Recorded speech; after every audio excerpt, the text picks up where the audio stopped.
Nah, kunci dari semuanya adalah disiplin. Ya, disiplin dalam segala hal. Ya, kalau itu betul-betul kita lakukan, saya yakin, ya, kesuksesan sudah ada di depan. Yang menjadi perhatian saya adalah kualitas. Kualitas, ya, bukan kualitas. Jumlahnya. Bukan jumlahnya, kualitas. Bahwa ini dia bisa pakai sampai masa pakainya panjang dan lama. Nah, sehingga kita bisa buat program yang lain. Ya, daripada kalau misalnya kita buat asal-asal saja, ya, 1-2 tahun rusak, akhirnya kita kembali lagi ke belakang. Itu yang saya katakan, bahwa pembangunan dia harus berjalan ke depan. Ya. Sebutan kepala sekolah itu bagi saya itu mungkin tidak tepat. Yang paling tepat bagi saya adalah pelayan. Pelayan. Bagaimana kita melayani siswa dengan baik, melayani Bapak Ibu guru juga, ya. Karena pemimpin itu adalah sebuah pelayan. Ya, pelayanan. Ya, pelayan.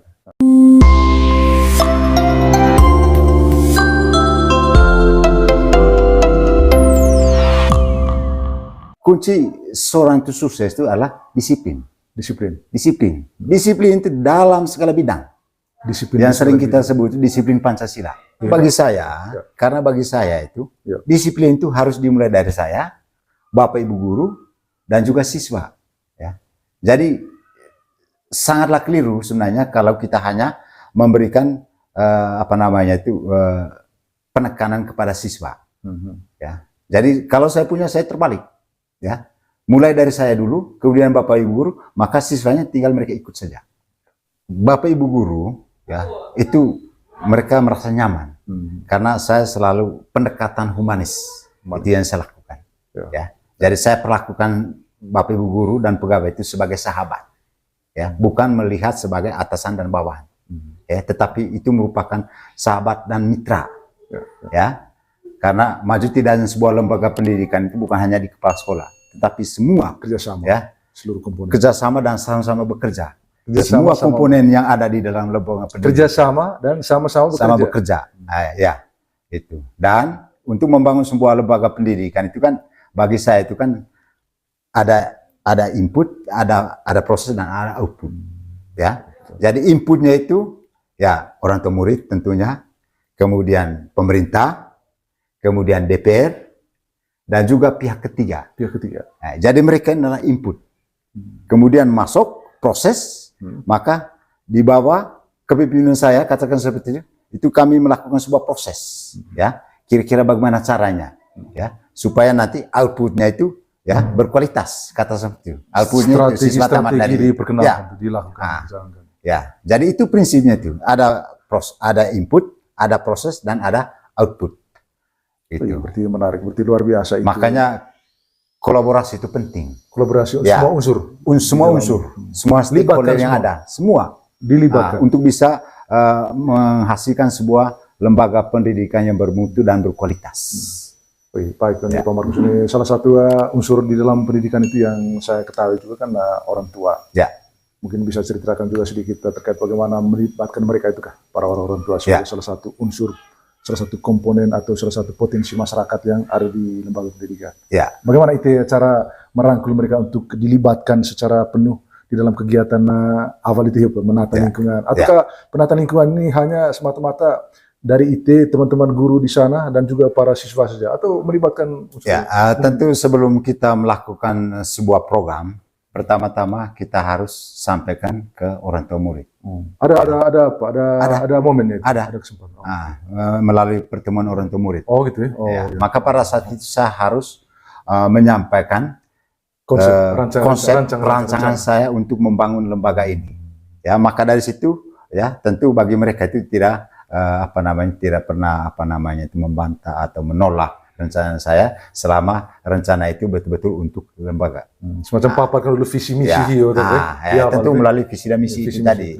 Ya, biasanya kita harus sampaikan visi misi kita. Di awal, setiap tahun itu kita harus rubah itu, ya. Bahwa visi misi saya adalah begini-begini, ya. Maka caranya adalah begini-begini, ya. Terus sumber dananya dari mana? Ya, bisa dari orang tua, ya. Orang tua murid. Kalau orang tua murid itu sudah pasti. Ya. Kemudian dewan juga, ya. Kemudian pemerintah tentunya, dan juga pihak ketiga, ya. Kira-kira bagaimana pendekatan saya dengan pihak ketiga supaya mereka bisa mengambil bagian untuk membangun sebuah lembaga pendidikan. Wih, menarik ya. Ini Pak Markus, terus bagaimana komitmen itu setelah 2 tahun berkarya di lembaga SMA Negeri 3 Satan Misi Pongko ini? Ya, Apakah ada komitmen ini terus berlanjut atau mungkin ada harapan-harapan yang lain terkait dengan pembangunan? Kalau saya Pansel begini, ya, sebuah lembaga pendidikan itu dia harus berkembang. Ya. Jadi omong tentang pembangunan nanti dia harus berjalan ke depan. Ya. Makanya bahwa ada yang sudah memulai begitu harus bahwa setiap kali apa yang saya buat di bawah itu saya harus memikirkan soal kualitas. Kuantitas itu bukan menjadi tujuan saya, tetapi kualitas. Ya. Kualitas itu, ya. Kalau saya Pansel begini, ya,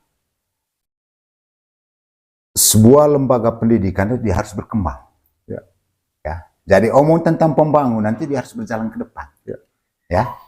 Makanya bahwa ada yang sudah memulai begitu harus bahwa setiap kali apa yang saya buat di bawah itu saya harus memikirkan soal kualitas. Kuantitas itu bukan menjadi tujuan saya, tetapi kualitas. Ya. Kualitas itu, ya. Nah, itu yang saya katakan bahwa membangun itu dia harus ke depan. Ya. Bukan begitu kita sudah jauh ke depan, tiba-tiba di belakang rusak lagi. Akhirnya kita kembali ke belakang. Harus sambil kuat, contoh misalnya, sambil contoh misalnya untuk membuat kursi, meja, baik guru maupun siswa. Jadi itu yang saya katakan bahwa membangun itu dia harus ke depan. Ya. Bukan begitu kita sudah jauh ke depan, tiba-tiba di belakang rusak lagi. Akhirnya kita kembali ke belakang. Harus sambil kuat, contoh misalnya, sambil contoh misalnya untuk membuat kursi, meja, baik guru maupun siswa. Jadi yang menjadi perhatian saya adalah kualitas. Kualitas, ya. Bukan jumlahnya. Bukan jumlahnya, kualitas. Bahwa ini dia bisa pakai sampai masa pakainya panjang dan lama. Nah, sehingga kita bisa buat program yang lain. Ya, daripada kalau misalnya kita buat asal-asal saja, ya 1-2 tahun rusak, akhirnya kita kembali lagi ke belakang. Itu yang saya katakan bahwa pembangunan dia harus berjalan ke depan. Ya. Oleh karena itu yang menjadi perhatian saya adalah kualitas. Kualitas, ya. Bukan jumlahnya. Bukan jumlahnya, kualitas. Bahwa ini dia bisa pakai sampai masa pakainya panjang dan lama. Nah, sehingga kita bisa buat program yang lain. Ya, daripada kalau misalnya kita buat asal-asal saja, ya 1-2 tahun rusak, akhirnya kita kembali lagi ke belakang. Itu yang saya katakan bahwa pembangunan dia harus berjalan ke depan. Ya. Oleh karena itu memperhatikan kualitas mutu ini tuh. Sekira pembangunan omong tentang yang poin ini ya Pak Markus, mungkin ini akan menyasar ke segala bidang saya rasa. Bukan hanya di bidang di lembaga pendidikan, tetapi mungkin lembaga-lembaga lain atau kegiatan-kegiatan lain. Ya. Bahwa mutu itu menjadi hal yang... Jadi termasuk mutu lulusan. Jadi bukan hanya kemampuan intelektual yang kita ini, tetapi juga bagaimana kepribadian mereka. Pribadi, ya. Attitude. Karena bagi saya lembaga pendidikan itu merupakan sebuah lembaga yang mempersiapkan siswa untuk masuk ke perguruan tinggi. Atau jenjang pendidikan secara lebih tinggi. Holistik atau secara menyeluruh. Itu hanya untuk persiapkan intelektualnya. Makanya kita mempersiapkan mereka itu baik kemampuan intelektual mereka maupun kemampuan kepribadian mereka. Luar biasa. Gitu. Kami hanya berharap Pak Markus dari cerita yang itu bagikan share ke kami ini, mudah-mudahan ini akan menjadi komitmen secara terus-menerus dan pernah padam, dan berharap juga dari cerita yang itu sudah sampaikan ini berharap bisa mempengaruhi, memberikan dorongan motivasi kepada ASK yang lain, generasi kita yang diberi kesempatan kepercayaan untuk memimpin, untuk melakukan hal yang sama, memimpin dengan ketulusan, memberikan segala sesuatu apa yang pengetahuan, keterampilan, pengalaman terbaik, kita persembahkan, dedikasi. Karena itu yang saya katakan tadi, ya, sebutan kepala sekolah itu bagi saya itu mungkin tidak tepat. Yang paling tepat bagi saya adalah pelayan. Pelayan. Bagaimana kita melayani siswa dengan baik, melayani bapak ibu guru juga, ya. Karena pemimpin itu adalah sebuah pelayan. Pelayanan. Pelayan. Ya. Sebutan kepala sekolah itu bagi saya itu mungkin tidak tepat. Yang paling tepat bagi saya adalah pelayan. Pelayan. Bagaimana kita melayani siswa dengan baik, melayani bapak ibu guru juga, ya. Karena pemimpin itu adalah sebuah pelayan. Ya, pelayanan. Ya. Pelayan. Pelayan. Itu bagi saya. Memberikan pelayanan. Ya, memberikan melayani siswa. Melayan. Ya, tentu dengan sungguh, dengan hati terbuka, dengan ketulusan hati. Ting tahun ketep Itu tadi. Maksudnya dengan benang retang termenggerani. Jadi kembali ke mindset kita. Motivasi kita menjadi seorang pemimpin seperti apa? Untuk apa? Ya, untuk apa? Apakah kalau betul-betul untuk namanya pelayan itu kan ya artinya sebenarnya kita ini menjadi bukan kepala. Melayani kan sebenarnya itu tingkatnya paling rendah. Ya, pelayan. Misalnya katakan di di tempat di warung katakan satu ya. Kita sebagai pelayan datang. Kita sebagai pelayan. Melayani orang, memberi yang terbaik. Memberikan yang terbaik. Sampai yang kita layani itu menjadi puas. Ya. Gitu. Dan merasa bahagia dan sukacita dia bisa alami. Luar biasa kira. Mungkin ada satu poin yang ingin kami minta dari Pak Marus melalui cerita ini, melalui acara Lonto Camar Internasional. Mungkin ada pesan untuk orang tua, ada motivasi orang tua kemudian peserta didik terkait dengan motivasi mereka menekuni betul dunia pendidikan juga. Ya. Begitu mungkin untuk orang tua di seluruh Manggarai atau dimanapun yang mendengar menonton dialog kita pada hari ini, mungkin mereka bisa mendapatkan sedikit intisari atau motivasi dari itu. Apa yang harus dilakukan? Yang saya sampaikan ke orang tua murid, tentunya, yang pertama-tama itu ciptakan disiplin ke anak-anak. Mulai dari rumah itu. Karena tentang pendidikan itu bukan hanya tanggung jawab lembaga pendidikan, tetapi di rumah, di keluarga. Jadi kita harus dorong anak-anak ya di rumah itu untuk mereka bisa mengatur waktu. Jam berapa mereka bangun, ya, jam berapa mereka belajar, setelah belajar mereka buat apa, dan seterusnya dan seterusnya. Apa yang harus dilakukan? Yang saya sampaikan ke orang tua murid, tentunya, yang pertama-tama itu ciptakan disiplin ke anak-anak. Mulai dari rumah itu. Karena tentang pendidikan itu bukan hanya tanggung jawab lembaga pendidikan, tetapi di rumah, di keluarga. Ya, jadi kita harus dorong anak-anak ya di rumah itu untuk mereka bisa mengatur waktu. Jam berapa mereka bangun, ya, jam berapa mereka belajar, setelah belajar mereka buat apa, dan seterusnya dan seterusnya.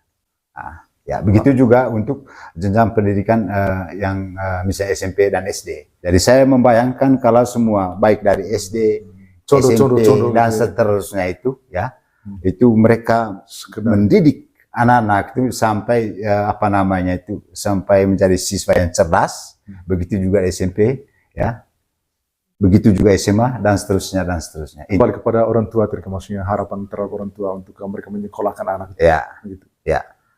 Banyak zaman sekarang juga itu. Mungkin di waktu lalu juga putus-putus sekolah itu, putus-putus sekolah mungkin ada sedikit dorongan terhadap orang tua apa yang mereka perlu lakukan memastikan anak yang mereka bisa mengenyam bangku pendidikan gitu. Ya. Jadi saya melihatnya ya kembali ke motivasi. Sebenarnya. Motivasi orang tua ya sekolahkan anak untuk anak itu ya motivasinya untuk apa ya kalau memang motivasinya bahwa anak ini ya dia harus mencapai pendidikan paling tinggi ya itu tentu itu tadi disiplinnya menjadi prioritas ya itu jadi jangan berpikir bahwa lembaga itu hanya betul-betul untuk menciptakan siswa yang hanya mendapat ijazah SMA, katakan seperti itu, paling tidak ada kelanjutannya. Ya, itu dari orang tua murid. Terima kasih banyak untuk orang tua. Kalau untuk siswa kira-kira apa? Untuk siswanya itu tentu ya kembali lagi ke disiplin tadi. Disiplin juga. Kunci dari semuanya adalah disiplin. Ya, disiplin dalam segala hal. Ya, kalau itu betul-betul kita lakukan, saya yakin ya kesuksesan sudah ada di depan mata. Yang tadi saya katakan seseorang itu berhasil dan sukses itu bukan orang lain tetapi diri kita sendiri, dan itu yang saya selalu dorong ke siswa ya. Jadi Anda sukses itu bukan karena saya, Bapak Ibu guru, tetapi Anda sendiri motivasi ada komitmen ya. Jadi harus punya motivasi. Kunci dari semuanya adalah disiplin. Ya, disiplin dalam segala hal. Ya, kalau itu betul-betul kita lakukan, saya yakin, ya, kesuksesan sudah ada di depan mata. Yang tadi saya katakan, seseorang itu berhasil dan sukses itu bukan orang lain, tetapi diri kita sendiri. Dan itu yang saya selalu dorong ke siswa. Ya, jadi Anda sukses itu bukan karena saya, Bapak Ibu Guru, tetapi Anda sendiri. Motivasi, Ya, ada komitmen. ya. Jadi harus punya motivasi. Tujuan kamu masuk SMA itu motivasinya untuk apa dulu? Ya, jangan berpikir hanya untuk hura-hura, itu salah. Ya, itu bagi saya. Ya, kemudian ada satu lagi sebenarnya, Pak Ansel. Ya. Jadi saya punya rencana dan itu mungkin dalam jangka panjang. Ya. Karena saya sudah buat master plan. Master plan SMA Negeri 3 Satar Mese. Oh, luar biasa. Salah satu ya yang saya akan bangun itu nanti ada Niang Literasi. Niang Literasi. Ya. Jadi semacam rumah belajar. Dalam bentuk rumah adat. Dalam tapi di situ Niang Literasi. Nah, tetapi kemudian ada satu lagi sebenarnya, Pak Ansel. Jadi saya punya rencana dan itu mungkin dalam jangka panjang. Ya. Karena saya sudah buat master plan. Master plan SMA Negeri 3 Satar Mese. Oh, luar biasa. Salah satu ya yang saya akan bangun itu nanti ada Niang Literasi. Niang Literasi. Ya. Jadi semacam rumah belajar. Dalam bentuk rumah adat. Tapi di situ Niang Literasi. Nah, tetapi tentu ukurannya itu lebih besar, bukan seperti miniatur tadi itu. Jadi dia ukurannya lebih besar, maka di situ nanti tempat untuk anak-anak membaca buku, ya, berdiskusi. Kemudian di dalam juga nanti ada semacam museum miniatur itu, ya. Dan alat-alatnya itu saya sudah siapkan. Jadi di dalam Niang itu nanti, ya, ada tempat anak-anak untuk belajar. Juga saya persiapkan satu ruangan khusus untuk museum mini. Museum mini. Ya. Itu. Nanti di situ kita simpan barang-barang ya kuno. Saya ambil contoh misalnya lampu Petromax. Kemudian lopa. Kemudian setrika yang dulu itu. Luni sio bombol. Maksudnya untuk atau barang atau keterampilan kerajinan siswa. Ya, kerajinan siswa kita simpan di museum itu. Wih, luar biasa. Tapi itu dalam jangka panjang. Niang Literasi. Dalam master plan itu. Niang Literasi dan numerasi SMA Negeri 3 Satar Mese Pongkor. Jadi tempatnya kita sudah siapkan. Ya, menarik. Itu karena itu menjadi ikon. Ya, untuk SMA Negeri 3 Satar Mese Pongkor. Ya, sebetulnya dari cerita yang dia sampaikan ke kami tadi, Pak Markus, saya melihatnya ini bagian dari upaya untuk membuat sebuah merek. Ya. Mungkin ikon itu tetap merek. Kalau saya lebih cenderung menggunakan istilah merek lembaga. Lembaga branding institusi.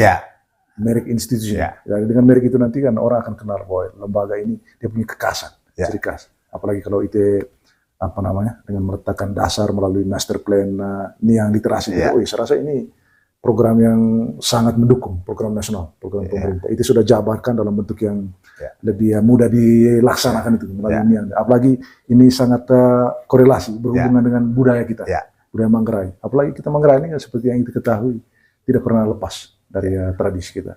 Dengan itu memberikan nomenklatur nama baru yaitu Niang Literasi. Saya rasa ini akan melibatkan partisipasi aktif dari seluruh masyarakat. Terima kasih banyak Pak Markus. Terima kasih banyak untuk cerita Raditya. Demikian di Mas KAE.